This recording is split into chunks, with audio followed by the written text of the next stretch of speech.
没呀，怕你又开你了喽，乌来耶。哎，好啊，嘛喽，碰到道路闹马包，路边闹坏的臭龙。对哩。碰到道路闹马包是啦，看面都也是你那古道个哩个，碰到把个道把的。好的。他们呢，哦，不他妈的呀，说到路边闹个哩包呀。他们那么啦。妈妈的妈妈。路边闹个哩啊，坏的臭龙是啦，你把它冇铺。罢了。看面都古道也难的，唱的股票的。啊，我唱的别比，唱的别比个高耶。看罢了，乌来，看面的这帮你我们有那了，什么？看面的就那样，俺是那样教你不等眼睛。看面讲我教的就教，看面的教的要贴边路那的地浪嘛，看面就来多那个就靠近嘛的，那里头什么乌来，我一等就给我，教的要贴那么皮包，呀，教的要贴那么皮包。这个娘娘写的，那俺家啥的，那俺也不理拿来。看呀，年年呀，写的讲看讲啥，牛看呀，得酒呢。看呀，呢酒呢，帮我养一，酒都把我叫啊嘛嘞，乌来也把我叫啊。没呀了不，高人，没呀了不，看呀个了，就个来端木头在两手比较，阿爸考了呗，大平们不高，看呀没做啥呢，没做啥办呢边。那呢，看呀就多大的比我那里把路白路撇了嘞，乌来。地嘛哩，俺这个有点气。不总是搞么假出来喽，弄得起码哩没搞那么严，看面搞么我绑架哩没边。哦，假啥么子呀？就代表给了，我都会别的，就刚身边看没过来。哦，代表我骗你的，骗他妈欧洲的家的嘛，看面的要的，把咱来嘛么来边我讲。你我那边嘛。就海里，你话你讲毛那么对他懂吗？就你也得这么嫁给不？后那也没当起开的，但是你没对。没对人家也嫁的，报告了。我呀，没有哪里没那种皮拉工。嘿，那我去了面也嫁，没拿路来报挂。哦，那面嘛也是为嘛的？毛讲下快递，因为没你了。我讲下等于我养大了哪里了？没我表看呀里面毛讲，没我表看里面挂。毛讲，哪来挂？没没进啊，对了改进的，你个，没你嘛你个。没给了眼内我们听，没那个，俺个道理，要不变不了，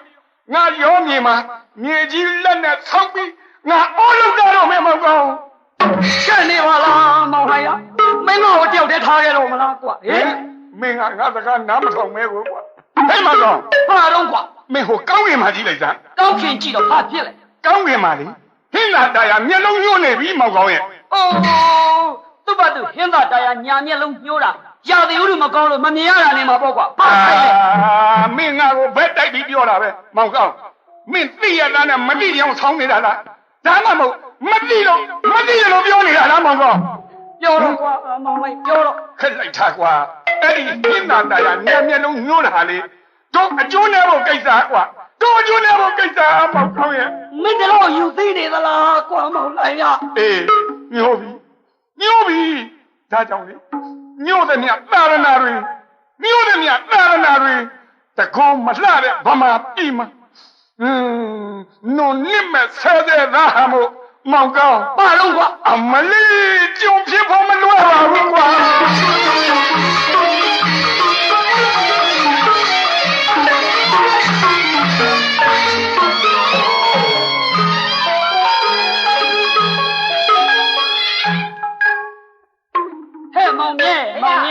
没米了啦哈，没米了啦哈。没有俺表的，点边说考给了表的没啦。点全没呀了吧不呀？这面一种我们的玩那种呀。我们里都表了，好的瓜毛年呀，好的瓜。哎，你讲下哩，陪路讲啥呢？好的，我个毛来毛讲出来，等下就那样。谁要不要走嘛？可能觉得哩，不我这样，慢点瓜。妈妹妹谁要不要都几岁路来的话呢？嘿。毛来没有钱，妈的都吓得我丢了呢。我们来没钱没钱的，都来个都当那口没说了，俺得吹个呀嘞。都表演慢样的，都老演慢样的说的高瓜。我们来都啊慢的，慢我对了都有出多呢。俺了，俺不行了，俺当要是你多米了。我们来俺了的，娘呢有没出来的？ အဲ့ဒီသိရသားနဲ့ဆက်ပြီးတော့ပြုတ်မြတ်ဓမ္မတာလုံနေတဲ့လူတွေကိုအန္တလူမိုက်လို့ခေါ်တဲ့ဟာမောင်မြဲနားလေ မှန်ပါဗျာ ငါလုံးမိုက်အန္တဆိုတာဘာလာနန်တဲ့မောင်မြဲရဲ့အန္တဆိုတာဘာလာနန်စာဓမ္မခံတွေလည်းငါတတ်ပါရဲ့ကွယ်စာဓမ္မခံတွေလည်းငါတတ်ပါရဲ့ကျမရဲ့ဟလို့အသွင်ပြေးတဲ့ဘွရင်ကလေးကိုတန်ရောစဉ်ငါအလွန်တက်မိတာမို့မောင်မြဲတနာညုံဘွက်ကိုဆင်းပြီးဟဲ့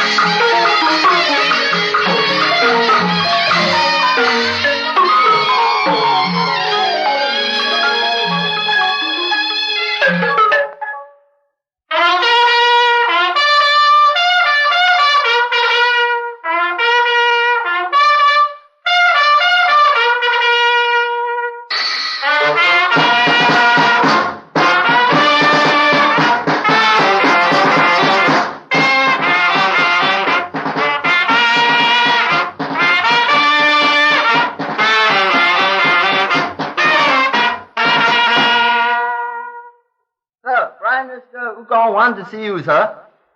Admission granted, Mount. ကြွပါဗျာကြွပါဗျာကြွပါဗျာ အေးဘယ်မလဲကွာမင်းတို့ရဲ့တာမကြီးရှောဆိုတဲ့ကောင်အော်ဟိုမှာဟေ့ရှောငါလာတယ်ဟေ့ငါလာတယ်ကွာ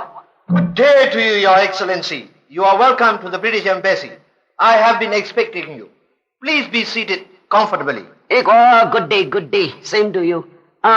ကဲငါလာတော့တခြားကိစ္စမဟုတ်ပါဘူးကွာမင်းတို့ရှာရှည်လိုက်တဲ့ဟောဒီမင်းညီမင်းသားတွေတတ်တယ်ဆိုတဲ့တဝန်လွှာရဲ့အရေးပဲ Well if I have to say ဟာဒီစကားတွေငါပြောမိပြန်ဟေ့ဒီမှာမင်းတို့တန်ယုံမှာအင်္ဂလိပ်စကားကိုမြန်မာလိုပြန်ပြီးမြန်မာလိုကိုအင်္ဂလိပ်လိုပြန်ပြီးပြောရတဲ့သူများမရှိကြဘူးလားကွာ မှန်ပါကျွန်တော်မျိုးစကားပြန်မောင်တစ်ရှိကြောင်းပါဗျာ အေးကောင်းပြီကွာဒီလိုဆိုရင်ငါပြောတာမင်းပြန်ပြောနိုင်တယ်ပေါ့ မှန်ပါဗျာ အေးပြောလိုက်စမ်းကွာငါခုလာတာလို့တခြားမဟုတ်ဘူးဒီမင်းကြီးမင်းသားတတ်တဲ့ကိစ္စကိုမင်းတို့ဘက်ကနေပြီးရှာရှည်တော့အေးကို့တိုင်းပြည်ကို့လူမျိုးကို့ဒေသမှာကို့ဘက်ကိုကြိုက်တယ်လို့နီးနဲ့အုပ်ချုပ်နေတာမင်းတို့နဲ့မဆိုင်ပါဘူးဝင်မရှုပ်ပါနဲ့လို့ပြောလိုက်စမ်းကွာ Sir, the Prime Minister said that about killing the royal bloods. They are ruling the country with their own rules. You must manage your own business, sir. အမလေးရိုင်းလိုက်တာကွာဟဲ့မောင်သိဟာလားမင်းနဲ့အမလေး mind your own business တော့မင်းတို့နဲ့မဆိုင်ပါဘူးဆိုဒါရိုက်ကြီးပြောလိုက်တာဟုတ်ကွာအေးမင်းတို့အင်္ဂလိပ်စကားဒါရိုက်ဆိုတဲ့စကားငါသုံးမိပြန်ပြီထားတော့အေးပြောမှရင်ကြီးကြီးလေးပြောရမှာကဲငါဘာငါပဲပြောရမယ်ကွာ Well sure we are trying to maintain our country with our own regulations will you please do not interfere all right According to my knowledge, there were not only 30. If you would include the woman and the children, there can be more than 100. Such brutal assassination could not be accepted. ကြီးကျယ်လိုက်တာ မှန်ပါဗျာ30မကောက်ပါဘူးလေဖေဟာတရားရောပါလေဖေဟာ အေးပါငါသိပါတယ်ကွာဟေ့ဒီမှာ तू ပြန်ပြောတာကိုမင်းငါ့ကိုပြောစရာမလိုဘူးငါက तू ပြောတာကိုနားလဲတယ်ငါမပြောချင်လို့ဒီစကားကိုမင်းကိုပြန်ပြောခိုင်းတာကြားလားအေး तू ပြောတာငါနားလဲတယ်မင်းသား30မကပါဘူးတဲ့ဟိုမိဖုရားတွေရောခလေးတွေရောဆိုရင်တရားကျော်ပါတယ်တဲ့မောင်မြဲဟေးဟေးသူတို့ကပြောတော့မစုံစမ်းရသေးဘူးတဲ့ဟုတ်လား မှန်ပါဗျာ ဒီကောင်တွေလူလေတွေပါကွာကဲထားပါတော့လေပြောလိုက်စမ်းကွာ please do not interfere လို့ပြောလိုက်စမ်း Will you please do not interfere, sir? It is not that we are interfering in your country affairs, Your Excellency. It is your own Burmese people, in fact, the royal bloods indeed, who have brought the matter to us. မှန်ပါဗျာသူတို့ခြေရှုပ်ချင်လို့ရှုပ်ရတာမဟုတ်ပါဘူးလေဖေဟာ အေးပါကွာငါနားရပါတယ်မလေးမင်းမပြောနဲ့လို့ငါပြောတယ်မလားအေးမောင်မြဲ ဗျာ သူတို့ကခြေရှုပ်ချင်လို့ရှုပ်ရတာမဟုတ်ပါဘူးတဲ့ မှန်ပါ ပြဿနာတွေကသူတို့စီကိုအလိုလိုရောက်လာတာပါတဲ့ဒီတော့ငါမင်းသားမောင်မယ် why is that why do you say that The two exiled princes escaped your brutal killing. ဟာအမလီဟေးမောင်မြဲမကြားလိုက်သလား မှန်ပါဗျာ မင်းလည်းအေးမျက်နှာပြူစကားကိုမင်းလည်းတတ်တာပဲ မှန်ပါ ဟေးမင်းသားနှစ်ပါးလွတ်လာတယ်တဲ့ ဝမ်းသာဗျာ ဟေးမင်းရောက်ဘယ်သူတွေလဲဟုတ် well who ပြောမိပါမိဒီပါဇက်ကဲမထူးပါဘူးပြောပါတော့မယ် well who are they ဘယ်သူတွေလဲငါသိပါရစေကွာ They are Prince Nyao Yang and Prince Nyao Ok. အမလေးဖယားမာတာပဲမောင်မြဲကြီးဖယားမာတာပဲကွာဟေးညောင်ရမ်းကိုတော်နဲ့ညောင်အုပ်ကိုတော်နဲ့အမလေးငါတွေ့ကျင်လိုက်တာဟေးရှော့လှုပ်ဆမ်းပါငါတွေ့ပြစီအေးညောင်ရမ်းကိုတော်နဲ့ညောင်အုပ်ကိုတော်ငါတွေ့ပြဟာခက်တာပဲဗမာတစ်မျိုးအင်္ဂလိပ်တစ်မျိုးဖြစ်ကုန်ပါပြီ Now may I please see them please Said to be brothers, ဟုတ်ပါတယ်ညီကိုတွေပါ They have asked for protection and shelter under the British embassy. သူတို့ကမင်းတို့ရဲ့တန်ရုံးထဲမှာလာပြီးတော့ခိုလုံခွင့်တောင်းတယ်ပေါ့အေးပါငါနဲ့တွေ့ပြစီကွာငါနဲ့တွေ့ပြစီ I'm awfully sorry, Your Excellency. The two princes were so frightened that they dare not face my Burmese people. I regret I cannot fulfill your desire. ကြီးကျယ်လိုက်တာမောင်မြတ်ကြားလိုက်လားနော်ကြားပါဗျာမလီဗမာမင်းသားတွေကဗမာလူမျိုးတွေရဲ့မျက်နှာကိုမကြည့်ရဲဘူးတဲ့မလီကြီးကျယ်လိုက်တာကွာ You could not blame them, Your Excellency. Think of the brutal killings your country has committed. အောင်မလာရမီအမေဟိဒီမှာ तू ပြောနေကြားလားသူတို့အပြစ်မတင်ပါနဲ့တဲ့ငါတို့ကလူတွေရဲရဲဆက်ဆက်တတ်ထားတော့သူတို့ကြောက်နေတာအဆိုးမဟုတ်ပါဘူးတဲ့အောင်မ We, the British people, looking forward for the civilization of the universal, cannot stop the plow to kill an ant. The only way to solve the problem is to withdraw our embassy from your country, as we cannot accept such barbarian act. အောင်မကြီးကျယ်တဲ့ကြီးကျယ်လာရမီမောင်မြတ် ဖေရ ကြားလားပြောတာဟမ် မမ အောင်မလေးသူတို့လိုအင်မတန်ရင်ကျဲပြစ်တရှအမ်ပါယာလူမျိုးသားကြီးတွေကတဲ့ဒီလိုရဲရဲဆက်ဆက်တတ်တာဖြတ်တာတွေကိုမကြည့်နိုင်ဘူးတဲ့မရှုသိနိုင်ဘူးတဲ့ကဘာကိုရင်ကျဲအောင်သူတို့လူမျိုးကသင်နေရတယ်တဲ့ အမ အောင်မလေးကြီးကျယ်လိုက်တာကွာအမလေးအေးရှိတယ်တော့ကဲအဲ့မတွေ့ရဘူးပေါ့ Well may I not see them Do you solemnly promise that these kind of matters shall not occur anymore? အေးပါဒီအဖြစ်မျိုးတွေတော့မဖြစ်စေရပါဘူးမင်းကငါ့ကိုပါလေဂတိတောင်းနေတာ All right I promise this kind of affairs will never happen again I do want your promise, Your Excellency. All right I promise မလေးငါ့ကိုမလေးပြပါလေကွာငါဂတိတောင်းနေတာပေါ့ကွာချီနေတာဟဲ့မောင်မြတ်ချီနေတာကဲငါသွားမယ်ကွာရှော့အေးနောက်တစ်ခါဒီကောင်ဗမာလို့ပြောလို့လည်းနားမလဲပါဘူးဒီလေအင်္ဂလိပ်လိုပဲပြောပါရမယ် Well sure next time when you want to say something to our government will you please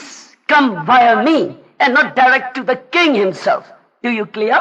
Very well, Your Excellency. All right. That's your proposal. Goodbye and good luck and give my wishes to your queen and Lord Dalhousie May be carried out.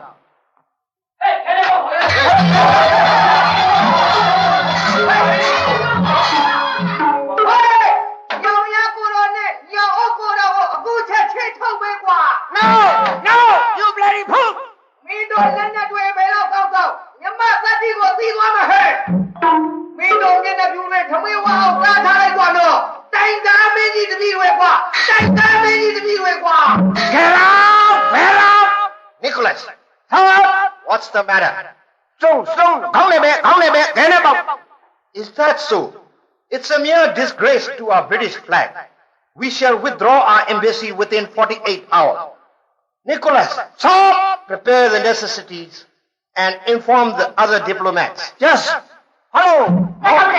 လောက်ကကွာ Hello. မောင်ကြီးဘာလို့ကန်းလာပါဘာလို့ကန်းလာမခေါ်နဲ့ခင်ဗျားတို့ဗမာစစ်သားတွေဘာကောင်းတော့ဘာဖြစ်လို့ကျွန်တော်တို့တန်ယုံကိုခဏလာပြီးခဲနဲ့ပေါက်တယ်အခုကျွန်တော်တို့ဘိုးကြီးစိတ်ဆိုးသွားပြီဟေးကောင်းလေးမလုပ်ကြလို့ကွာဟေးဘာမလုပ်ကြနဲ့လေပြန်ညအခုမှပြန်ညကျွန်တော်တို့ဘိုးကြီးသိပြီးစိတ်ဆိုးသွားပြီအခုတော့ကျွန်တော်တို့ဘိုးကြီးပြောသွားတယ်ခင်ဗျားတို့ဗမာပြည်နဲ့ကျွန်တော်တို့တန်ယုံနဲ့မတန်ဘူးတဲ့ဒါကြောင့်မို့တော့ကျွန်တော်တို့တန်ယုံကိုပြောင်းမယ်လို့ပြောနေတယ်အောင်မယ်သူဘာဝိုက်တာကွာမင်းငါမယ်လို့ကောင်းအောင်မေးတော့ငါကဘိုးကောင်းရဲ့တပည့်မောင်မြဲကွာဘာလို့မောင်မြဲလူကလေးဘာလူကလေးလဲမင်းတန်ယုံပြောင်းမယ်ဆိုတော့ကျွန်တော်ရဲ့စိတ်ထဲမှာဘယ်လိုဖြစ်သွားလဲလူကလေးဘယ်လိုဖြစ်တော့ဘူရာ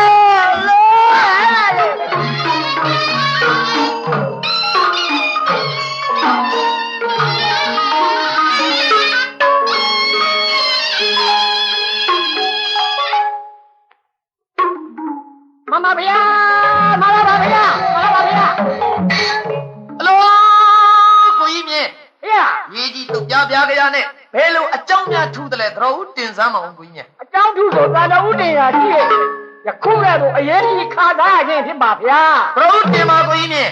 မလာပါကလဖြူတန်ယုံကြောင်းသွားပါပြီဗျာဟလိုဘယ်လိုဖြစ်တာလဲစုရည်မှန်လားပါကောင်းတော်ဗျာဒီကိစ္စဘူဘိုးကောင်းဖြည့်ရှင်းပြေးလဲတဲ့ဆိုဖေမမဗျာဘိုးဘိုးကောင်းဖြည့်ရှင်း၍တေလီကြီးကတကန်းတာယခုတန်ယုံပြောင်းသွားပြီကတကန်းတာပါဗျာမဟုတ်သေးပါဘူးကိုကြီးမြင့်ဒါဖြင့် ပြောင်းသွားတဲ့အကြောင်းရင်းကိုကိုကြီးများသိသလားဗျ မမယခုတောင်းသွားပြီအကြောင်းမှာမြန်မာစစ်တီများကတန်ယုံကိုခဲအောင်ကြောက်များနဲ့ပေါ့ရဖြစ်ကြောင်းပါဗျာ တန်ရုံကိုခဲအုပ်ကြောက်နေပောက်တယ်ဒါဖြင့်ပောက်တဲ့လူတွေကိုကိုကြီးများမသိဘူးလား သိကြောင်းပါဗျာ သိရင်ဘယ်လိုတင်မှာကိုကြီးများ မမအဲ့ဒီလူတွေတိုက်ပွဲနေပါတော့ဗျာ ဘာစကားလဲ မှန်လားပါဗျာမကြောက်မရွံတန်တော်ဦးတရားရင်ဖြင့်တိုက်ပြည်ထဲမှာရာဇဝမှုမှန်ပါဗျာခေါ်မှုဓမြမှုမှာအစမဒိမ့်မှုများထိတိုက်ပွဲရင်တောက်နေပါတော့ဗျာဒီတိုက်တလုံးနန်းတော်ရဲ့ရှိနေသမျှဒီတိုက်တွေဒုက္ခရောက်နေမှာပါဗျာ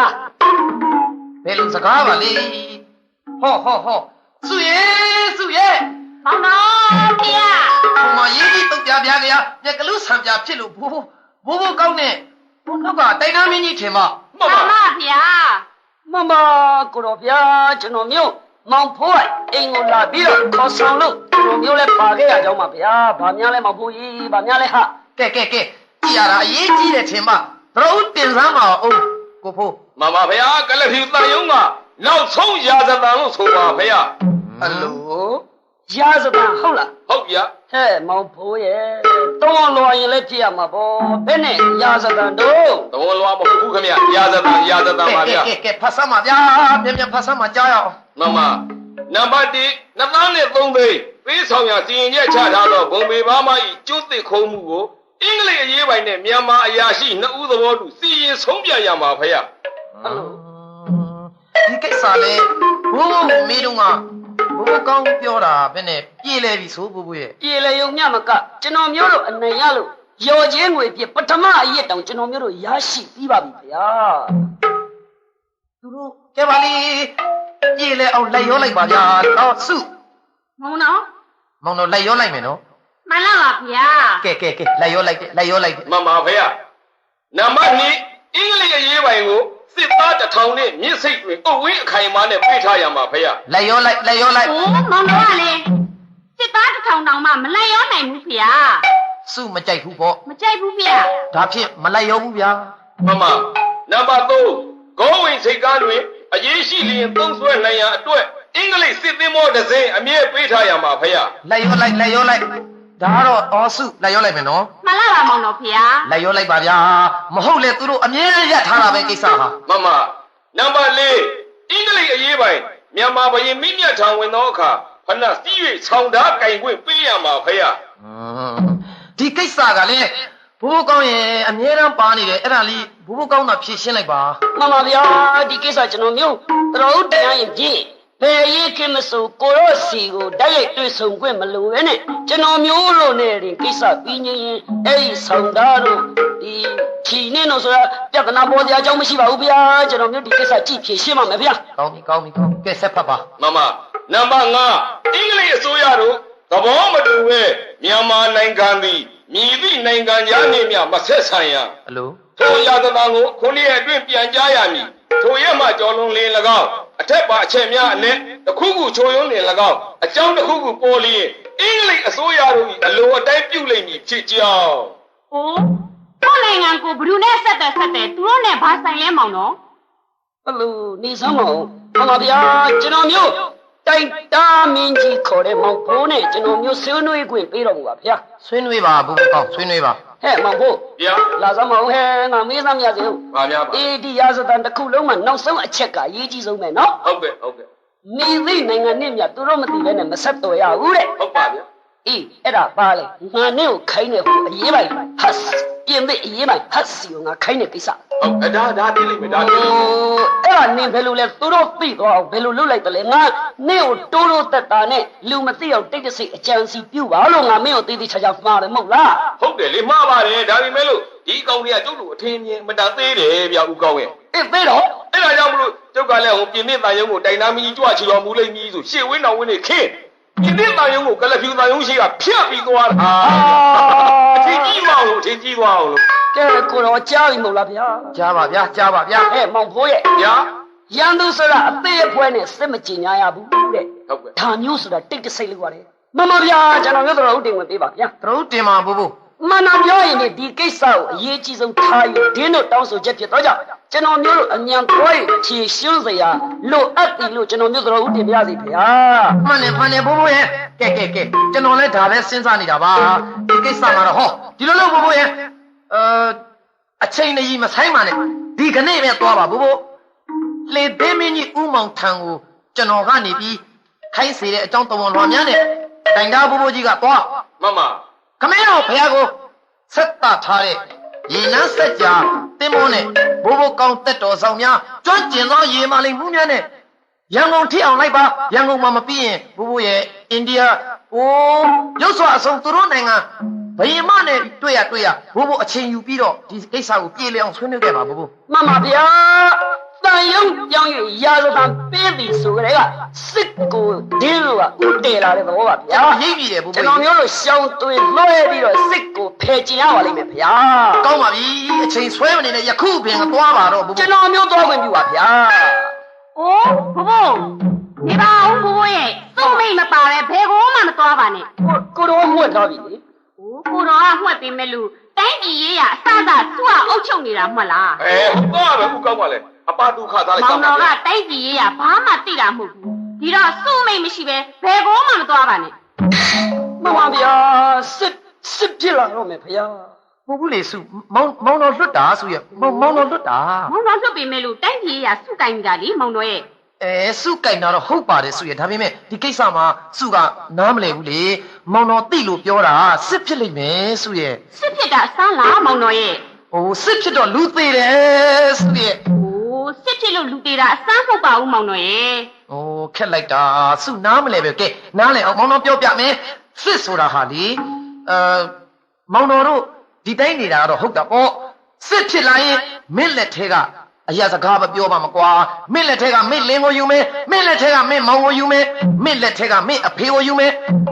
ရွှေမျိုးရဲ့မောင်ရဲ့နှမရဲ့ဒီလိုကြည်နေတာမဟုတ်ဘူးစစ်ဆိုတာလူသားအလုံးသေတတ်တယ်စုရဲ့လူသေးမှဆိုလို့မောင်တော်ပြောနေတာဗျ မရဏလမ်းကိုခင်းတယ်လို့ဖြစ်နေကြောင်းပါဗျာ ဟိုးမောင်တော်ကလေကိုတိုင်းပြည်အတွက်ကိုအသက်ဆွမ်းရတာမြတ်တောင်မြတ်ပါသေးတယ်မောင်တော် ခက်လိုက်တာစုရဲ့အဲ့ဒီစကားကမှန်တယ်စစ်ဖြစ်လာရင်ပြောပါအဲ့ဒီအချိန်ကြတော့လေမောင်တော်ရောစုပါကိုယ်တိုင်ဆင့်တိုက်ရမောင်တော်တိုက်ပါမယ်ဒီတတ်တီမျိုးတော့ပြပါတယ်ဒါပေမဲ့မဖြစ်ခင်ကတော့မဖြစ်အောင်တားရလိမ့်မယ်စုဒါကိုတော့ဘိုးဖြည့်ရှင်းမှပြည်လည်မယ်လို့ထင်တယ်စုရဲ့ဘိုးမောင်တော်လွတ်တာပါ ။အိုးမောင်တော်လွတ်ပေမဲ့သူကမလွတ်နိုင်ဘူးမောင်တော်ရဲ့။ကဲပါလေမောင်တော်ကငယ်စဉ်ကလေးကတရားဓမ္မနဲ့ပျော်မွေ့နေတာဆိုတော့နိုင်ငံရေးရဘာမှမသိဘူးဖေ။မောင်တော်ရှိမှသူများကကြက်ကလေးငှက်ကလေးတက်တာကိုတောင်ကြည့်ဝင်နေဘူးမဟုတ်ဘူးဆိုတော့တိုင်းပြည်ရေးရကိုလည်းမောင်တော်စိုးရိမ်မှာပေါ့။အဲ့ဒီတော့မောင်တော်တွေးဆောင်မှသွားပြီးအေးစာမြန်းတော်မူပါဖေ။မြမရာစုလေးဖေ။မောင်တော်ကိုခေါ်ပြီးတွေးဆောင်မှနှစ်သိမ့်တော်မူပါညီမတော် ကိုတော့အဲ့နဲ့အခန်းတော်ကဘုံများမလဲကျွန်တော်မျိုးဘာလို့ရမှာလဲဗျာကျွန်တော်မျိုးသွားရမှာလားဗျာမသွားရဘူးလားဗျာ တင်းပြာစုကဆောင်ရွက်နေတာဆိုတော့စုနဲ့သာကြည်တိုင်မေရော့ဘူးရဲ့ကျွန်တော်တို့ဘာမှမပြောတတ်တော့ မမဟောဗျာအတွင်းတော်ဆောင်တွေကိုကြွမြန်းတော်မူသွားပြီမမကောင်ဗျာကျွန်တော်မျိုးတော်ဦးတင်ခွင့်ပေးတော်မူပါဗျာ ပြောနိုင်ပါတယ်ဘုပြောနိုင်ပါတယ် မမယခုကိစ္စကိုကလပြူစစ်ကိုဥတည်ပါတယ်ဗျာစစ်တိုက်တဲ့ဆိုတဲ့ကကိုယ့်ဘက်ကအနိုင်ရမှာတိုက်ပေပါတယ်ခေါင်ဗျာယခုချိန်မှာကျွန်တော်မျိုးတို့စစ်တိုက်ရမတင်သေးကြောင်းပါဗျာ ဘာဖြစ်လို့မနိုင်ရမှာလဲဘုကောင်းရဲ့ ဘာဖြစ်လို့မနိုင်ရမလဲဆိုရင် ဘုကောင်းကမတိုက်ခင်ကအရှုံးပေးနေရအောင်ဘလောက်တောင်မှပဲကြောက်ရသလား မှန်ပါဗျာ အောက်နိုင်ငံတစ်ခုလုံးရေကလာတော့တရက်ကုန်းကလာတော့တောင်မူထိတိမ့်ပိတ်ထားတာကိုသူ့တို့ကဘလို့လုတ်ပြီးပြန်ယူရပါမလဲလို့စဉ်းစားနေတာအခုလို့သူတို့ကပြန်စတော့သူ့တို့ကပြန်တိုက်လိုက်ဘောဘရဲ့သူ့စစ်တိုက်တယ်ဘုသူ့စစ်တိုက်မယ် မမဖေရပြည့်ညကြောင်းမဖေရစစ်တိုက်တော်မူရမဖေရ အိုးမောင်ဖိုး ဦးကောင်း ဒီစမ်းမမင်းနဲ့ဘာဆိုင်လို့မင်းဝင်ပြောနေတာလဲ တိုက်တင်တိုက်ရမှာပဲဦးကောင်းရင် အိုးငါပြောပြရစီကွာမင်းဝင်မရှုပ်ပါနဲ့ငါဘာငါခေါင်ပြားကိုနားဝင်အောင်တော်ဦးတင်စမ်းမရစီ တော်ဦးတင်မှာ မှန်ပါခေါင်ပြားစစ်တိုက်တယ်ဆိုတာတိုက်ဖို့ရအကြောင်းမဟုတ်ပါဘူးဗျာနိုင်ဖို့ရတာအကြောင်းပါဗျာယခုချိန်ကျွန်တော်မျိုးတို့နိုင်ငံမှာဆိုရင်စစ်တိုက်ဖို့အတွက်အစင်းသင်းမဖြစ်သေးပါဘူးဗျာခေါင်ပြားတရားကျွန်တော်မျိုးတော်ဦးတင်ရရင်ဖြင့်တက္ကရာ1242ခုနှစ်ကစပြီး အရှိဘက်တလောမှာတောင်းကျမ်းနေတဲ့မောနဲ့ဆိုတော့အရေး ဟုတ်တယ် အနောက်မျက်နှာမှာကဓမြလူဆိုးတို့အရေး မှန်တယ် အညာမြစ်စီကငခါဆိုတဲ့ကချင်တူကောင်းဆောင်ပြီးထားကြနေတဲ့အရေး ဟုတ်တယ် ပမော်မြို့မှာတရုတ်20ကျင်ဝင်စီးပြီးမင်းမှုနေလို့နှိတ်ကွနေရတဲ့အရေးတွေနဲ့ရန်သူပတ်ပတ်လေဝိုင်းနေတဲ့ကျွန်တော်မျိုးတို့တက်တွေဟာတော့အခုဆိုရင်တောင်ဘက်ကခင်မီလက်နဲ့အပြင်းနဲ့ခြိတက်လာမယ်အင်္ဂလိပ်တက်တွေကိုဘယ်လိုနည်းနဲ့ရင်ဆိုင်နိုင်မှာလဲဗျာခေါင်ဗျာစဉ်းစားတော်မူပါဗျာခေါင်ဗျာစဉ်းစားတော်မူပါဗျာ โอ้ဒါတော့နည်းနည်းနဲ့ကျဲကျဲဝိုင်းတာပေါ့ဘိုးဘိုးရဲ့သူ့လုံးကအင်းအိုင်ခလက်လက်ဖွဲ့မနန်တွေနဲ့မြန်မာသူရဲကောင်းကြီးရှိသားပဲဘိုးဘိုးရဲ့ မမဖေရရှိပါဖေရရှိပါဖေရ သူ့စစ်တိုင်းမယ်ဘိုးဘိုးသူ့စစ်တိုင်းမယ် ပြည့်ပါဖေရစစ်တိုက်တော်မူပါဖေရ ကဲထားတော့ခေါင်ဗျာစစ်တိုက်ချင်တယ်မလားကဲတိုက်ပါဗျာဒါပေမဲ့ကျွန်တော်မျိုးကိုအချိန်လေးနည်းနည်းလေးခွင့်သနာပါဗျာခွင့်သနာပါစစ်တိုက်တယ်ဆိုတော့လက်နဲ့တိုက်မှာစစ်ခေါ်တာမဟုတ်ပါဘူးဗျာစကားစစ်ထိုးခြင်းနဲ့တန်တမစစ်ထိုးခြင်းလို့ဆိုတာလည်းရှိပါသေးတယ်ဗျာ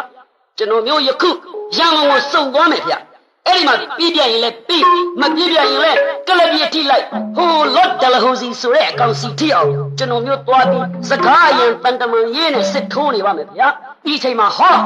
ကြံခဲ့တဲ့မောင်ဖိုးတို့နဲ့ခေါင်ဖျားကနေပြီးရှိသမျှတက်တွေပြန်ခေါ်နောက်ပြီးတော့ဟောပြင်သိက်ကလက်နဲ့တွေလည်းအငြိမ်ရအောင်တောင်းဗန္ဒာငွေနဲ့ရိတ်ခါတွေလည်းစုအစင်နဲ့ပြပြီးဆိုတဲ့အခါမှာတိုက်တော့အဲ့ဒီလိုစစ်ဖြစ်လို့ကျွန်တော်မျိုးများမပြတ်နိုင်ခဲ့လေသေပါစေဟိုမှာကျွန်တော်မျိုးအပေခံမယ်ဒီမှာသာနိုင်အောင်တိုက်ကြအခုချိန်မှာတော့ကလပြူကသူ့ဘက်ကပြင်ဆင်ပြီးအသင့်အခြေအနေနဲ့လက်ဦးမှုရနေတယ်ဗျာကျွန်တော်မျိုးတို့ဘက်ကလုံးဝမပြင်ဆင်ရသေးပါဘူးဗျာများမဟုတ်ဘူး6လလောက်အချိန်လေးသာခွင့်သနာပါဗျာ6လလောက်အချိန်လေးသာခွင့်သနာပါဗျာ โอ้ဘိုးဘိုးကလေဒီလိုသာအချိန်ဆွဲနေလို့ရှိရင်ကလပ်ဖြူတွေဟာအောက်နိုင်ငံတစ်ခုလုံးသိမ့်ပိတ်ထားတာကြားလာပြီ မမ တနေ့နေပြည်တော်ဟာထိပါလာနိုင်တယ်ဘိုးဘိုးရဲ့ သိရပါဖေရသိရပါဖေရ ဘိုးဘိုးကလေ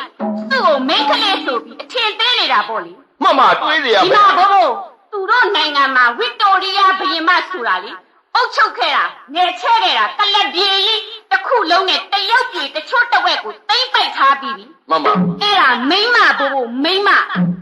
သူ့ကလည်းလေကဘာမှာဗမာဟဲ့လို့ပြနိုင်သူ့စစ်တိုင်းမယ်ဘိုးဘိုးသူ့ကိုမတားနဲ့သူ့စစ်တိုင်းမယ် မမဖေရလင်းမြပါဖေရစစ်တိုက်တော်မူရမဖေရကင်းုံမင်းကြီးဦးကောင်းဟာကြောက်နေဟန်ရှိပါဖေရဘိုးဘိုးကောင်း ဗျာ ဘာမှမစိုးရင်သားမှနဲ့ဘိုးဘိုးကောင်းရဲ့ဗမာအထင်မသိနဲ့ဘယ်လိုတော့ဥအောင်သေးရသည်ရမင်းရတိုင်းတလိုင်းသောနေတကောယူရီးယားကာမောဇဒညဝရီအာတံပြီးမလိပူရစေတကောင်းမကြံကျွင်းအောင်ဝေး မိနေတာမဟုတ်ပါဘူးဗျာဥပမာအမြောက်ဆိုကြပါစို့ကျွန်တော်မျိုးတို့စီမှာရှိတာကထန်းလုံးလို့ခေါ်တဲ့ပြစ်လိုက်ရင်တန်လုံးကြီးထွက်သွားပြီးထိတဲ့နေရာမှာကြိုးယုံပဲ့ယုံလောက်သာစွမ်းပါတယ်ဗျာသူတို့စီမှာပြစ်လိုက်ရင်ပြစ်တဲ့အမြောက်ထဲမှာတစ်ဆင့်ကွဲနောက်ထိတဲ့တရားမှာတစ်ဆင့်ကွဲညို့ရိုးများဆိုရင်တပြစာလောက်ပြိုသွားနိုင်တဲ့နှစ်ဆင့်ကွဲအမြောက်တွေရှိနေပြီဗျာရှိနေပြီဒါတွေမကသေးဘူးအော်တိုမက်တစ်လို့ခေါ်တဲ့ဟဲပြောမိပြန်ပြီပြောမိပြန်ပြီဒီမျက်နှာဖြူစကားတွေထားပါတော့အဲ့ဒီ automatic ဆိုတဲ့ဟိုဆုံးလဲစနစ်နဲ့စီမံထားပြီးတစ်ချက်ဆွဲလိုက်ရင်ကြည်စံတွေတစ်ပြုံလုံးထွက်သွားတဲ့စက်တနမျိုးတွေတော့ပေါ်နေပါပြီဗျာဆင်ញင်တော်မူပါခေါင်ဗျာဆင်ញင်တော်မူပါဗျာ တော်တိတ်ဒီဖိုးကြီးဟာမင်းသားခါသားလာတဲ့ကြာလာပြီ မမ မင်းလိုလိုက်မင်းကြိုက်လည်းမသိဘူး ဟုတ်ပါဖေရ လောက်တောင်မှစစ်တပ်ရမှာကြောက်လို့ရှိရင်တိတိနာကြောက်ပြင်းနဲ့ထမိန်ယူခဲ့တာမှန်ပါပါဗျာ ဟာခမင်းနဲ့ကြောက်ပြေးအေးစစ်တိုင်ရမှာကြောက်တဲ့ပုဂ္ဂိုလ်ကြောက်ပြင်တနခါသွေးလေးခမင်းဟုတ်ကောင်းတယ်ဦးကောင်းမပူစားမှလည်းဦးကောင်းရဲ့ကလဟီဘက်ကပြစ်လိုက်တဲ့အမြောက်ဆံဘုံသာတစ်ဆင်ခွဲနှစ်ဆင်ခွဲအဲ့ဒီပေါ်မှာကြောက်အိမ်ဝင်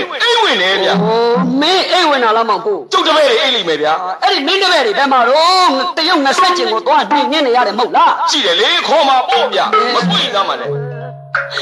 ဟိုလေးကြားရလားမောင်ကြီး မှန်ပါဗျာ အေးငါ့ကိုထမိန်နဲ့သာတန်နေတဲ့ကဲတလောက်တောင်ကြည့်လာတာ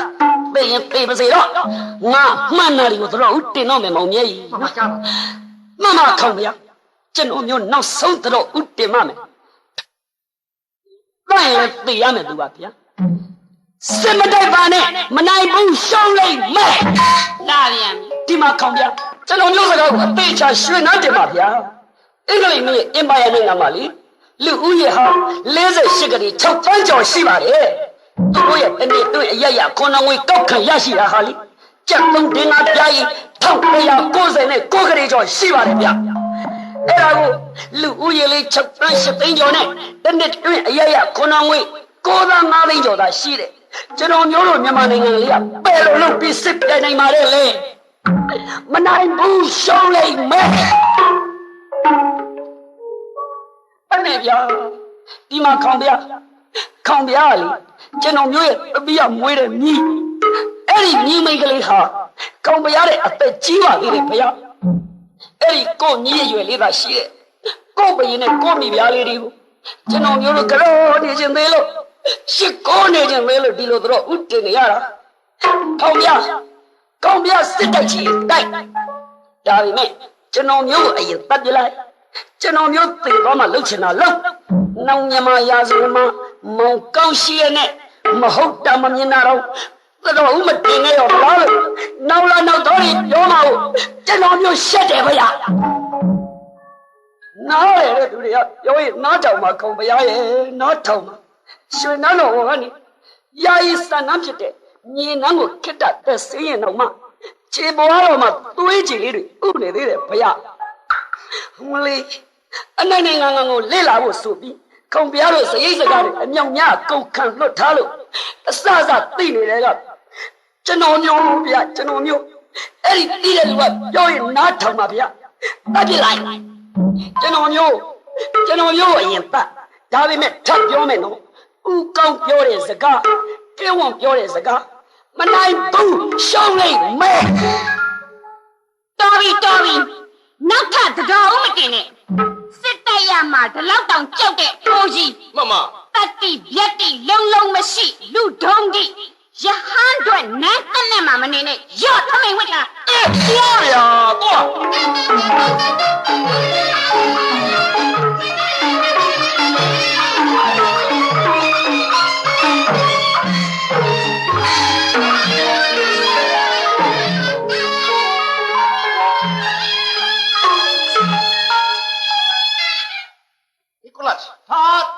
The Burmese government has not answered our ultimatum to our satisfactory. မြန်မာမင်းဟာတဲ့ကျွန်ုပ်တို့ရဲ့ရာဇသံကိုမလိုက်လျောဘူးတဲ့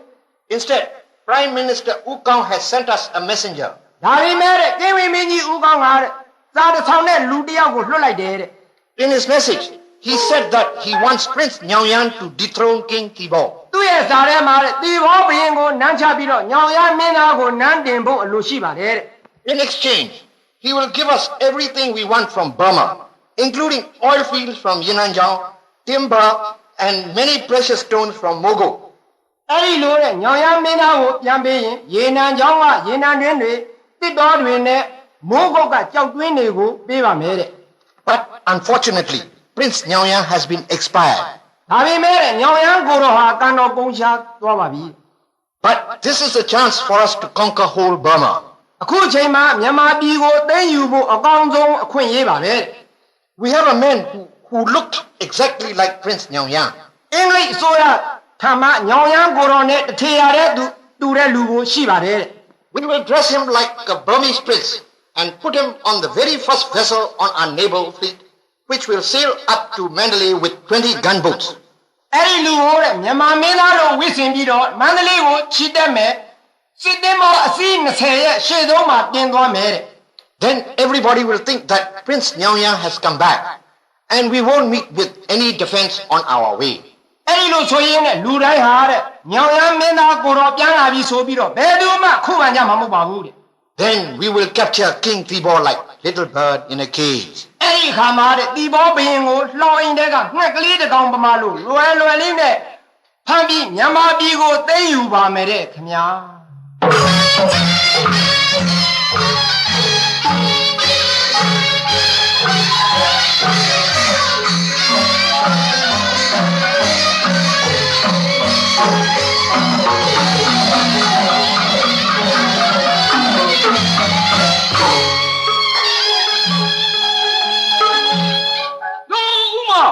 ဦးမောင်ကြီးခဲ့ပါလားဒီလူကြီးစွတ်သွားတာကိုသွားဗျခမရကတော့သိဟုတ်နေတာပေါ့ဟမ်မှားပြီဦးမောင်ကြီးမှားကုန်ပြီ用对谁查的？该比如都给路亚没的，都过都听你的，都讲那讲是的阿龙自己讲咪，都我跟了屁话雷米别雷米。给美女讲讲来的哈，地方现在把我选那两个车，娘没那呀，娘也没那呀，你弄那把选那两三开路，地方现在把我选那两个车，没路讲起来的，苦到没好包，跟了屁股呢，谁都来捞，给我美女讲啊，嘿，没弄俺都没那把变白过，没弄路进来种地也难叫，啥事的路，讲拢有，都把马路有的哈，把马前面那些可能也接那比的，我讲啊，都我跟了屁股雷米，啊，苦哈，地毛新的车。其中对么？独立下来，伢妈是农民的，伢该你的配的该偷。对么？我们伢妈没拿的把把来的，一度路路啊，天涯人伢我没拿路路，伢也没拿路路，没好苦，没好苦。我妈比个把话的，这个边忙把当把的，伢我没拿一年肚子痒痒，伢也没拿的肚子痒痒不？哎，然后给我们你个话好烦的，伢妈身体罗伢什么带呀？吃了我们，啊，我们来给我们你个什么带苦？我们也多。可别个人家个看到嘛呗喏，哇，可别地两个多嘞，就个在心里旮旯把龙地方现在把我旮旯漂亮把嘛看木，就连好里边两个来比哟，我们多哟。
Sergeant, change the banner. Squad,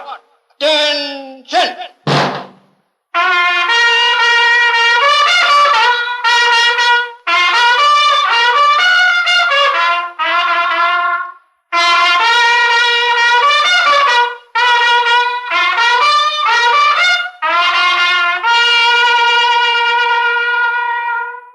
Standard E. His Majesty King Thibaut and Her Majesty Queen Supialat.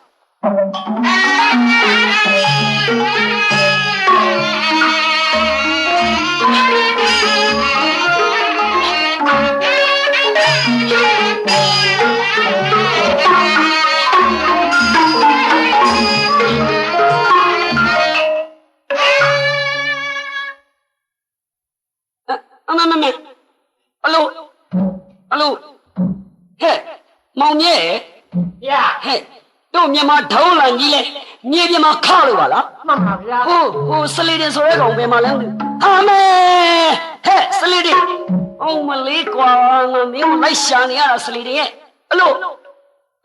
Don't go on and come down. Let dinner sit down and wind up. Hey, Salida. Bemle. Oh, Nyang Koro Bemle. Where is Prince Nyang? I want to see him. Please, take me to him. Uka, will you please stay aside? Oh, but you know now, baby, kind of less lady. Now, did the judge say, like the Lord Delhosio? Now, did the judge like the Nyang Koro Palamere? Where is Nyang Koro? Didn't Delhosi told you that I've sent a letter to him? Uka, will you please go back to your residence?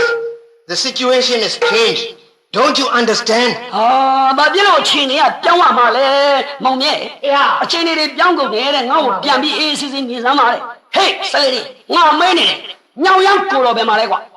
Uka, will you please stay aside? I say. လာမွားတာပဲဦးကောင်းရေဦးကောင်းရွေကြီးမှာဒုက္ခပဲဗျာဦးကောင်းကျွန်တော်လေ အမလေးမောင်ဖို့ ဟုတ်ကဲ့ အမလေးအင်္ဂလိပ်သင်တော့အချက်ဘူးပြီးမှဖွေး ဟုတ်ပါဗျာ အမလေးငါမှအသက်ကြီးမှလူလိမ်ခံရတယ် ဟုတ်ကဲ့ အချင်းတွေကိုငါလားလေပါငါနားလေပါအမလေးမောင်ဖွေး ဗျာ အသက်ကြီးမှလူလိမ်ခံရတော့ ဟုတ်ကဲ့ ငါစေရနာထားမြဝေဒနာတွေပြစ်ပါပါ မမ ဥကောင်းလိမ်ထုတ်လို့မင်းဆက်ပြုတ်တဲ့ကိစ္စဆိုင်ပါပါ ဦးကောင်း အမလေးသေခြင်းဆိုတာတရားတော်မှာဟာ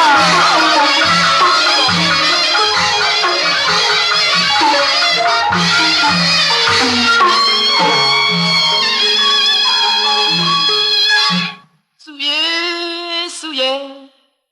မောင်နော်ထိုင်းပြီလေငယ်ငယ်နှစ်ချမ်းကွဲတိုင်းပြီလေငယ်ငယ်နှစ်ချမ်းကွဲလို့နန်းထဲကိုရန်သူရောက်အမှန်မြူလောက်မှအဖိုးမတန်စိုးစံတဲ့ခုနှစ်နှစ်နဲ့မိဖုရားရဲ့ကျုပ်ဖြစ်ဖို့ဆိုတာ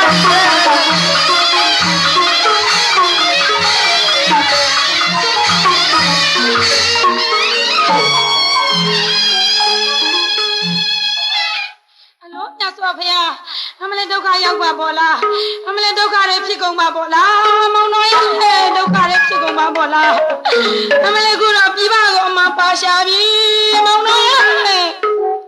မိမရဲ့ချာလင်းနိုင်တာတခုပဲမို့ရှင်ပြိုင်တို့စရာပြင်းညွန်ကြပါမယ်ကင်းဝရဲ့စကားကိုမနာယူတာမို့အခုတော့ရတနာပေါင်းနေပြီတော့ပါဆိုနေပြီတော့ပါဆိုဒီထားပါခေါင်းဖေးအမလေးနမတော်တော်တို့ဒီနေ့စကားတွေရွှင်တော်မဝင်လို့တစုတော့စုတဲ့မောင်တော်အမလေးနေရာတကာမှာစုရှိသားပဲစုသဘောစုစီမံလိမ့်မယ်နဲ့တစုတည်းစုတဲ့မောင်တော်အမလေးကူတော့စုဖျားလောက်ကကဲနိုင်နေလားကျေးဇူးရှင်ကြီးရဲ့တိုင်းလူပြည်သားလူအများတို့ရွှေတောင်ကြီးပြိုကွဲသလိုအမလေးခေါ်ကိုရမယ်ပါပေါ့လားကျေးဇူးရှင်ကျေးဇူးရှင်ကြားတော့ပါဦးဗျာတောင်းမှတီတောင်းရှင်တို့မုံလောက်စရာအပလီလုံးရွယ်ပြည်မလုံးမနေတဲ့အပြင်အမလေးကတော့တိုင်းသူပြည်သားလူအများဒုက္ခရောက်ယုံနေမကမောင်တော်ဖယားနဲ့ညမတော်စုဖယားလက်တို့အမလေးသူများတိုင်းပြည်မှာကျွန်းတော်ဖြစ်ကုန်မှာပေါ့လားမောင်တော်ရဲ့ဖြစ်ကုန်မှာပေါ့လားဘယင်မကျွန်းတွေဖြစ်ပါမကောသတော်စစ်ပြောက်တာဘဝင်မချောင်းလာကြီးမောင်တော်ဖယားကျေးဇူးရှင်အမလေးအမျိုးမချစ်ကြတာမို့နောက်စင်လာမရှောစုချင်မဖြစ်တော့ကရမဆော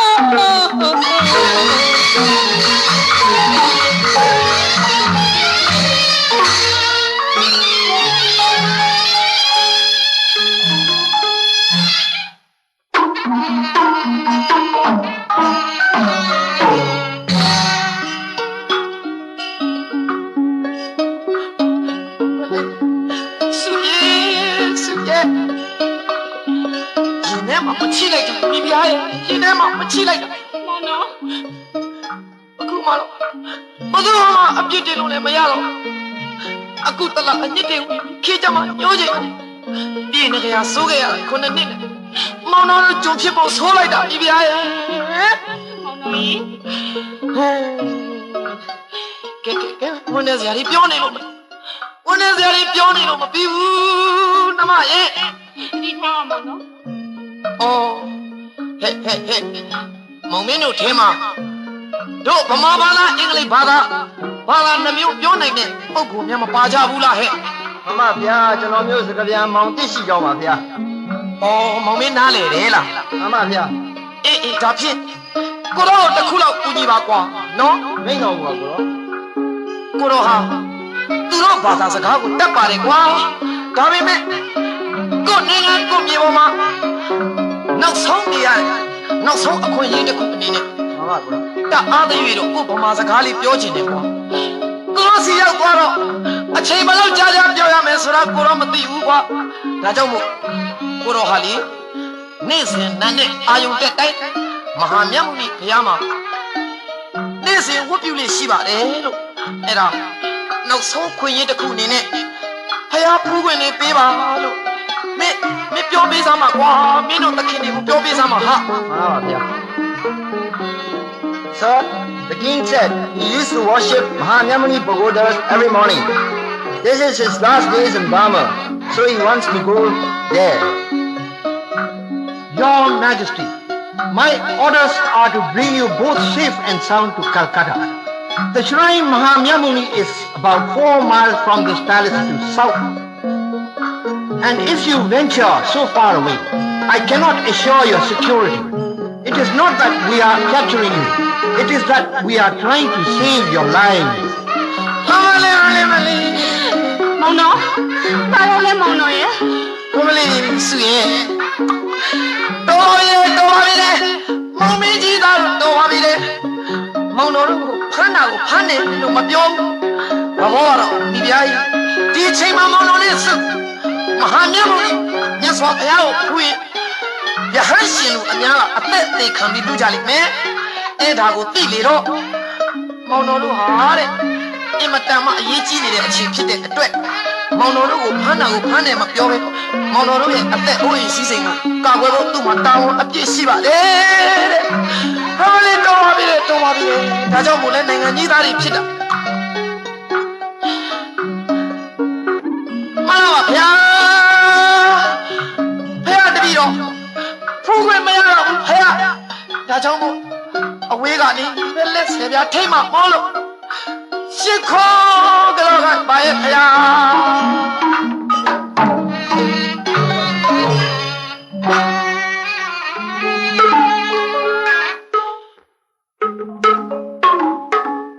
အကြောင်းကံကတော့ခင်မိဖယားရဲ့မောင်တော် တောင်းအလံကိုချကရွှေပြည်ကိုသိမ့်ချေပေါ့ဗျာနေကြီးတွေသိမ့်တယ်လို့ကမ္ဘာမောင်တော်မဲ့ကွယ်သာသနာရောညို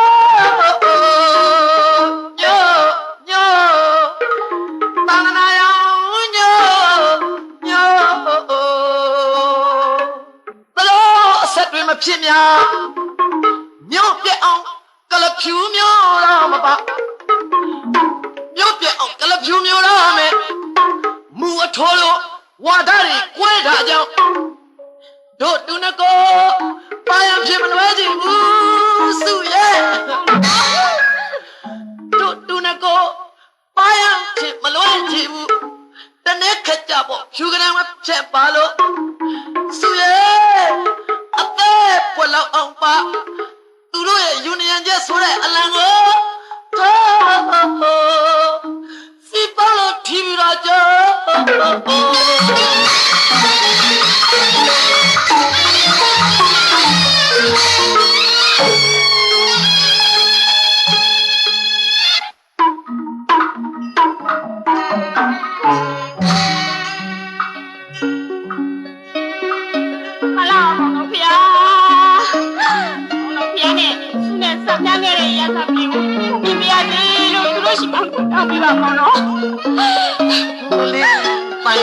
ပန်ရောစင်နေပြီဗျာဟင်နောက်ပြပါမောင်မေ ပန်ရောစင်နေမဖြတ်သေးဘူးကိုကဖြစ်သူများနိုင်ကျွန်းတပေါက်ဟောရောက်တော့ဒီပါလီမစ်စိတ်ချမ်းသာမောင်တော်ပြောပြမယ်ဟဲ့မောင်တဲ့ဆိုလားဘာဆိုလားမောင်မင်းရှိရလားဟာ ရှိကြောင်းပါဗျာရှိကြောင်းပါဗျာ အေးမင်းတို့ရဲ့ခေါင်းဖျားအမေကြားတာမင်းကြားတယ်နော်ပြောပြစမ်းအောင်ကွာပြောပြစမ်းအောင်ကွာ Sir, the queen wants to see throne Tihatana, which is on the way, sir. Tihatana. Since the queen is so fond of her throne Tihatana, we shall dismantle it and take it over to Calcutta. Will you please explain that, Mounted? Nale ba bi kwa nale ba. Mama le su ye. Ba le maung no, ba le le. Ba le ya ma lo. Min do maung no do in ma tan myan no yin le. Di Tihatana ya sa pling ko. Oh. Phu mi yin ni ma ka ba bu de. Tu do si yo maung no do ne atu yu khae ma lo de. Ale. Ta pet long su ne maung no. Let tin di taya si yin ge de. Tihatana pling သူတို့စီရောက်ရင်ဒီတန်မိုးရှိတဲ့ရတနာတွေမပြောတာပဲကောင်းပါလေကဲနောက်တစ်ခုကမောင်မင်းပြောပြပါဦးကွာကိုတော်ဟာလို့နော်ညတောင်ကျောင်းဆောက်လို့လူတန်းခဲ့တာရေဆက်ချလို့မပြီးသေးပါဘူးနော်ဒါကြောင့်မို့ကိုတော်သွားကန်ဒီဆရာတော်တမတော်များနဲ့တကွရေဆက်ချအမြတမ်းများပေးခြင်းတယ်လို့အဲ့ဒါလေးပြောပြပါကွာ Sir, the king said he has donated a monastery called Nyadao. Burmese custom is to donate it by dropping water in front of monk. He wants to do that on his way on a bullock cart, sir. Since it is the religious purpose, permission granted. Thank you, sir. Thank you. Malay, yeah.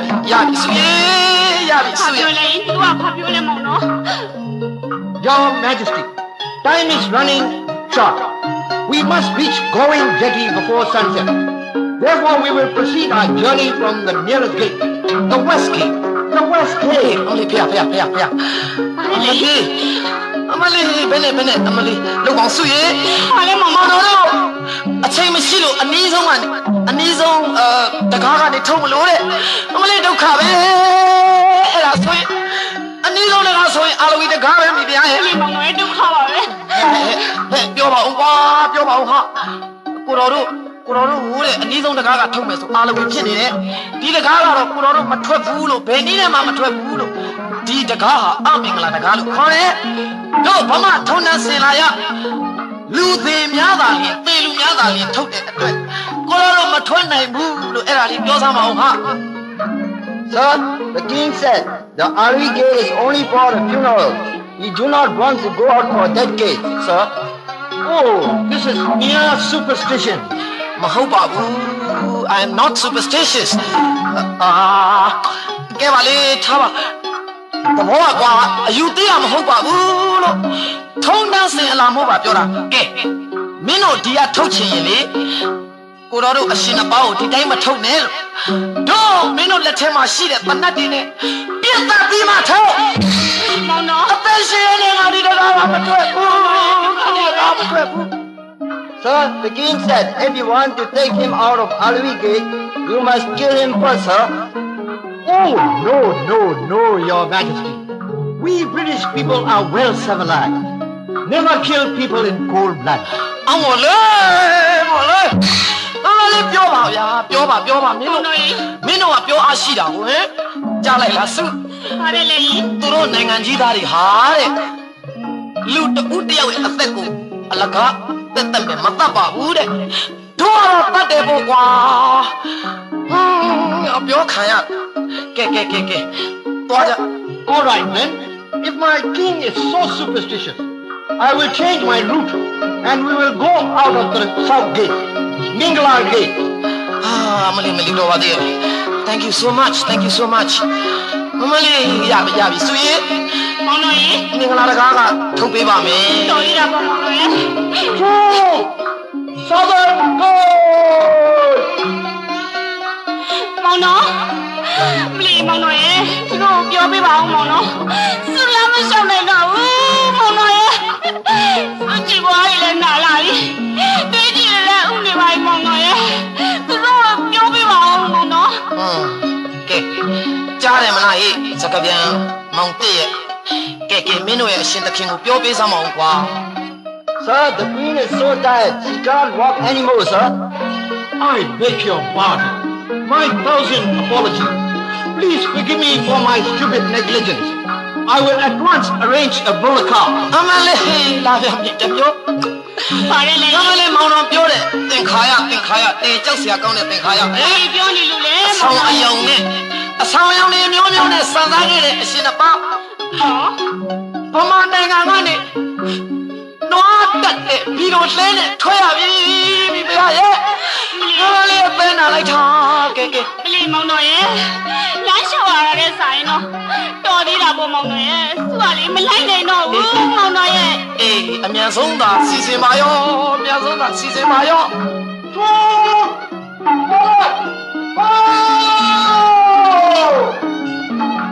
မလေးကြည်ဆောင်ပါဦးဟဲ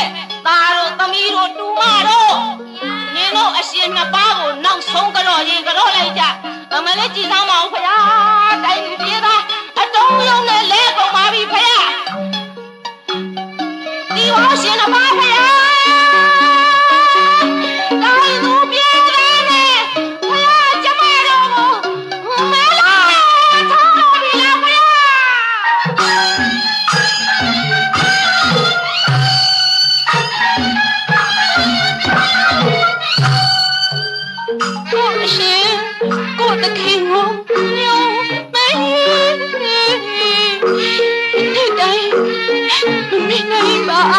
တော့သည်ကိုအရှင်ကိုတခင်ကိုညောဆိုင်နေသည်ဒီနေ့တိုင်းမမိနိုင်ပါဘူးဒီတော့မောင်တဲ့လုံးကိုစောင်းရရှိစားတာမောင်လေရရှာလေကဝါလီတာယံစမအာလီတကားထုံးလို့ရာရာသမုန်လောင်လေမဟာမြတ်ကိုကိုတာညောရင်လက်ကနဲ့ဘုရားမတရားရှာလေ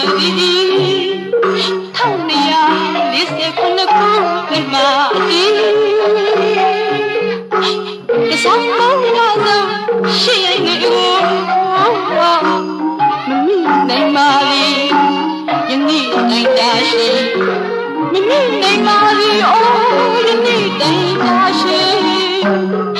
ယေရှိဟာယေသွားလူရှိဟာရောပါဒီခွဲကြလို့ရင်းနေတာပမာကြီးအော်ဒီဘောရတာဘာလို့ရှာ